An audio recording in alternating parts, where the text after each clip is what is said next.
एक बार की बात है, एक छोटे से गांव में एक वृद्ध किसान रहता था।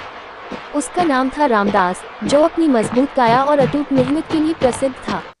उसकी लहराती सफेद दाढ़ी और पारंपरिक सफेद पगड़ी उसे गांव का एक सम्मानित व्यक्ति बनाती थी। वह नीले धारियों वाली धोती पहनता था और अपने खेतों में गर्व से काम करता था। एक दिन जब वह अपने खेत में खड़ा था, उसने अपनी पगड़ी को समायोजित किया और अपने आसपास की सुंदरता को निहारा। सूरज की गर्म किरणें उसकी मौसम से प्रभावित लेकिन शक्तिशाली देह को चमका रही थी और हरे भरे खेत दूर तक फैले हुए थे। रामदास का गर्व उस समय और बढ़ गया जब उसने अपने सबसे प्रिय आम के पेड़ की ओर देखा। ये पेड़ उसके पिता ने लगाया था और अब ये पके पीले आमों से लदा हुआ था। वह अपने हाथ में लकड़ी का डंडा पकड़े हुए पेड़ के नीचे खड़ा था और उसकी आंखों में गर्व की चमक थी। शाखा पर एक सफेद कबूतर बैठा था, जो इस दृश्य को शांतिपूर्ण बना रहा था। रामदास ने सोचा, ये पेड़ मेरी मेहनत और मेरे परिवार की विरासत का प्रतीक है। हवा में हल्की ठंडक थी और नीले आकाश में कुछ बिखरे बादल तैर रहे थे, जो ग्रामीण सुंदरता को और निखार रहे थे।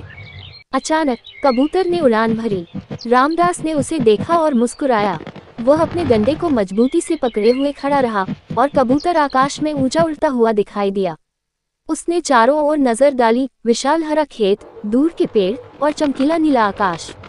सूरज की रोशनी उसकी धोती और पेड़ की हरी भरी पत्तियों को जगमगा रही थी।